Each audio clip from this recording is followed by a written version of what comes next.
G'day, David Lunn here, current President of the Ducati Owners Club of Western Australia. DOCWA, as we call it, it's an incredible club. I mean, we love Ducatis, of course we do. Like me, most Ducati owners have got a couple. If you're like me, the club's been fantastic for me. I've enjoyed the camaraderie like all motorcycle clubs, I guess, but this one's a bit different, and I really like the fact that the Ducati Owners Club is a club that supports the historical licensing of vehicles. So there's a great community of old bikes, plenty of bevels, but a good mix of new people in the club and newer motorcycles as well. So the club's going from strength to strength, and it's just delightful that we can get to the 50th year of our club. A continuous 50 years of our club is quite unheard of, actually. In a really good state. The club's in great shape financially. We've got almost 200 members. We've got about 130 odd motorcycles in the club that are concessionally licensed.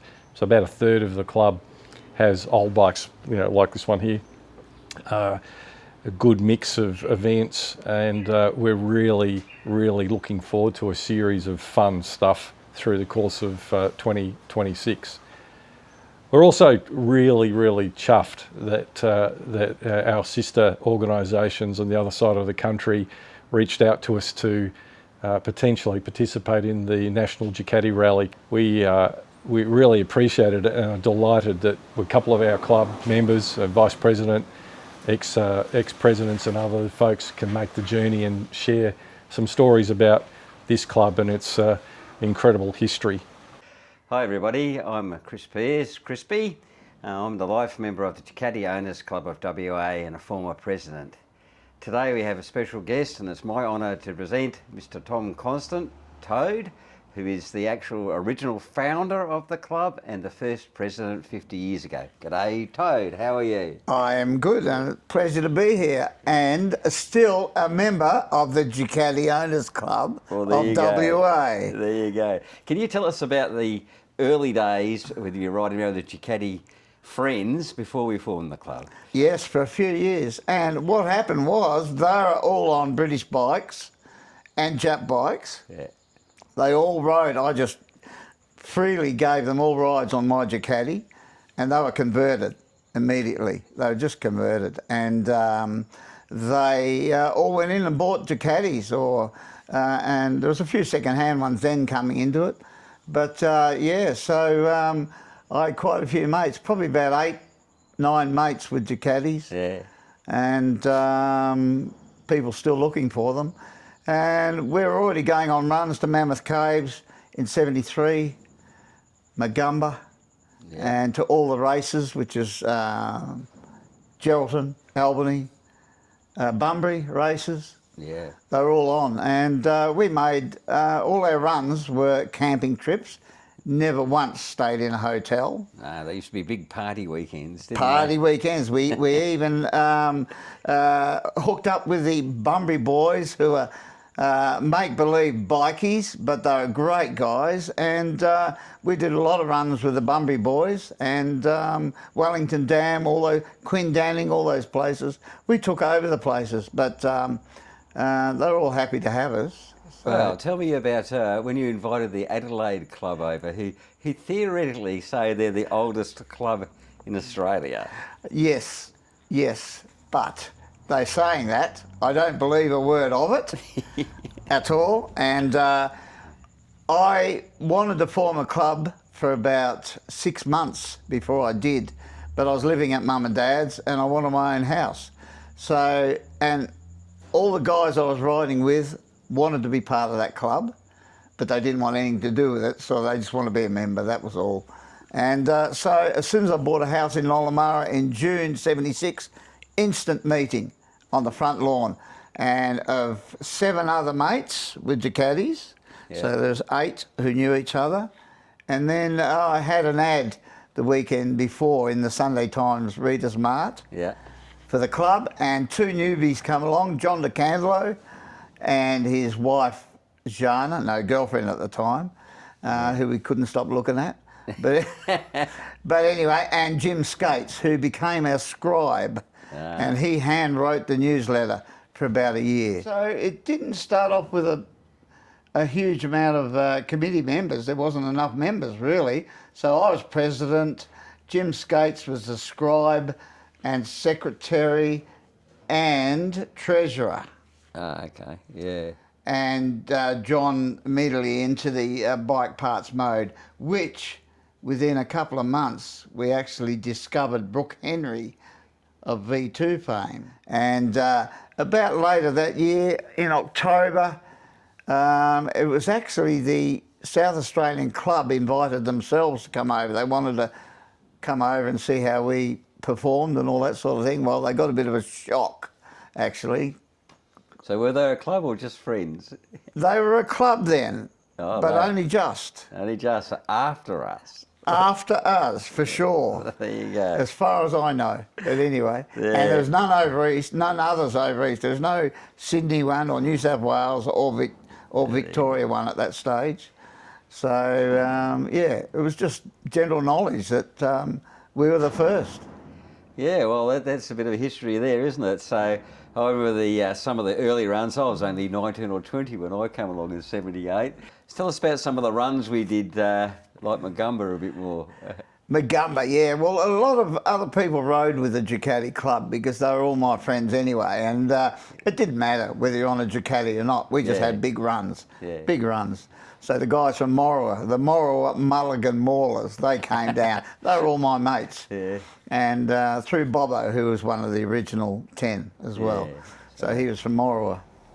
But yeah, one of the runs to Magumba that I organised, we had probably 150 people, and a couple of cars came into it, and a lot of people were two up. Yeah. They brought their missus along and all that sort of thing. And yeah, so we had probably near 100 bikes there. And there's pictures of it in the Two Wheels magazine, you'll see. And we had 18-gallon kegs that night, that one night. Yes, I remember drinking them. And I remember riding home on the Sunday afternoon, but there were no RBTs back then. So yeah, well, we had a sacrifice that night. Yeah, that's it. We had a sacrifice, and it was I had a side cover off a Kawasaki Triple 500 Mach 1, and so late at night, when everyone was well and truly under it, I got Log, may he rest in peace, to get up in the wooden bridge, which is not there anymore. So right up in the top with a big bottle of petrol. Right up, you couldn't see him. Where no one knew he was up there, right? But he was over the fire. So I called everyone together around the fire and I said, we're going to have a sacrifice to the Ducati God. And I have here a Kawasaki side cover that is worthless, just a piece of shit. So I passed this around. Everyone had to spit in this Kawasaki side cover. Everyone, it was swilling by the time I got it back. But I said, we need a sign from the Ducati God so that we can sacrifice this side cover. And Log poured the petrol in the darkness of the night from the top on the fire just roared into life, the fire, and everyone's going, how did he do that? What's going on? Anyway, we did that a couple of times, and eventually I put the side cover to rest in the fire, and away it bubbled away. But yeah, that was one of the exciting moments.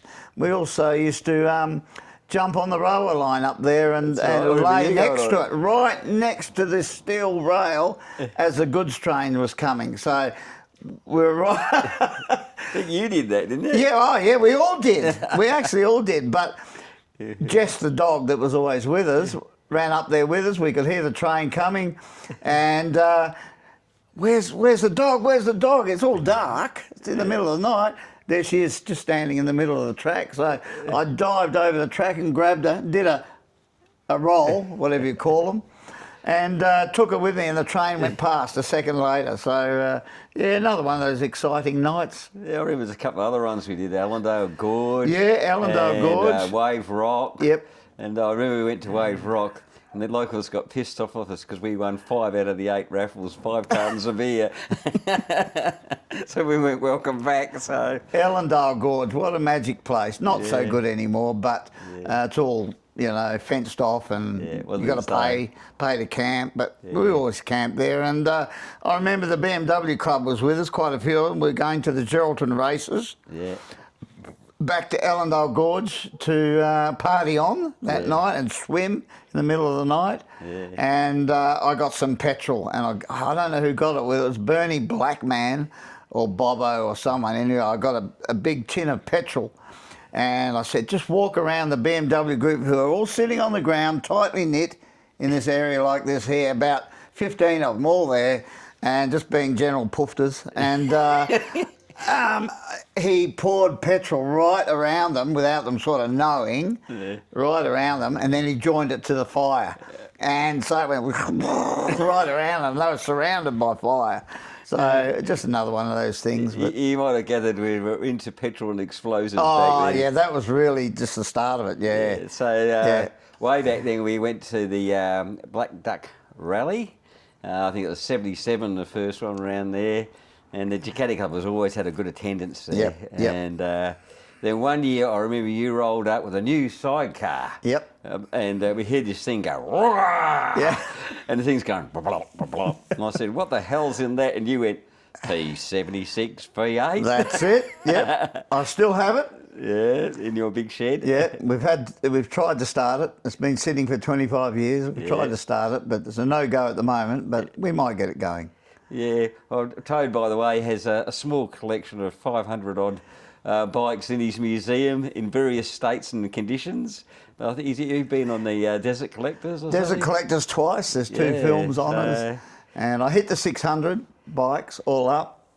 Because that's the title of the book I'm going to write. So is it? I hit 600. Now I'm selling off. So selling off. Yeah. Well, I think 600 is quite an appropriate number. It's not a bad number, yeah. By the way, Toad's still going down to the Albany Hill climb. Yep. What are you riding?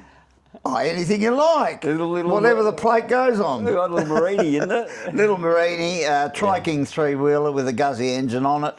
Yeah. Quite often we'll take that. All right. Well, we hope to see you at our 50th anniversary. I'll be there. You'll be there. If it keeps going, I'll be there. Yeah, we'll take it from there. All right. So, Chrispie, I'm Doc. I've been a member for a few years now, but nowhere near as long as this man who joined only a few years after the foundation of the club and has been an active member ever since. Tell us how the club has changed over the years, Chrispie. Less drugs. Different drugs? We've got very athletic. Well, the bikes have changed from the old Bevels to the Monsters through to the modern bikes. And with the modern bikes, a lot of return riders. And return riders couldn't really handle the big horsepower difference, so we had to change our style of riding. So I used to be in the middle section, and we used to have mid-ride corners and mid-ride captains as well to keep it on pace. Went to a lot of social activities, and we got asked, because we're Italian Ducati, we got asked to a lot of Italian display days and car days and various functions, even schools, so we got asked to. So we do a fair amount of charity work, and we tried to keep the club interesting. So we had social sips and various things like that, and short breakfast rides here and there. And How many rides a year does the club do? we do 2 rides a month. That's 24 a year, and various. If you want to do an additional ride, you can put it in as a special ride. Eventually we took over from the Black Duck. So the Black Duck ran for 20 years, from 1977 to 1997, and we were the only club financial enough to take it on. And we had been out at Darren, 200 kilometres from Perth, for many years, partying out there, and they were asked, granted we could put it on, Grant and Easy, and he said yes, no problem. So we've been running the big Num Duck Rally for Ducati Owners Club of WA for 20 years out there now. So our annual schedule is the MRA Numbat Rally one year, and then the alternate year is the DOCWA Num Duck. Num Duck Rally So to replace the Black Duck Rally. Yeah, so that's like 40 years of history there. So there's a few old codgers who still go out there and camp on the tents and everything. Indeed, there are. Including me. Yeah, could be you, could be And me. even the founder still goes out Yep. there. So another thing. And tell us a bit about the hijinks that go on at those runs. Oh, there's. Funnily enough, the explosions have got more and more technical. And when I asked the chap who was making up the chemicals at the other side, he said, "Oh, I'm a petrochemical analyst."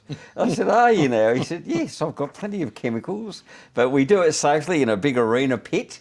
But the last one blew everybody's hats off. It was a 9-kilo gas bottle with fertiliser on top. And we were told to stand back 100 metres, and we did. When the partiers bring thermite to a party, you know it's going to go off.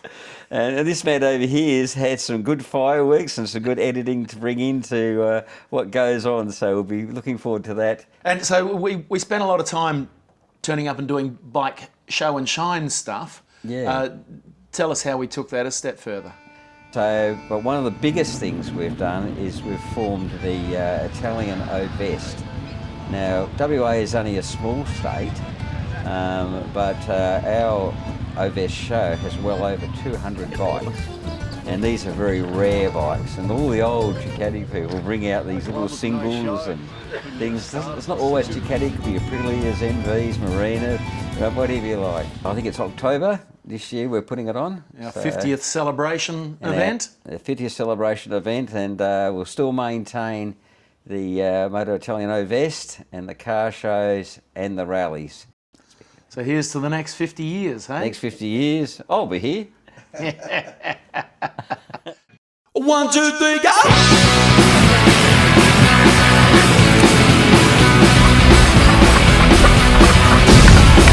American Pontiac, pleasure to drive it to 0 to 100 in a 1, 2, 3, 4, 5, 8, 55. I said, woo! One hell of a ride, go!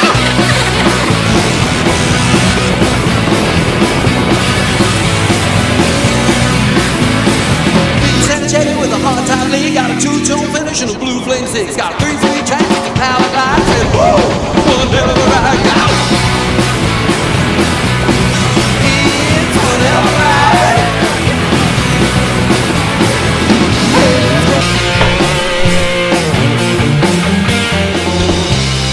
Yeah, yeah, yeah.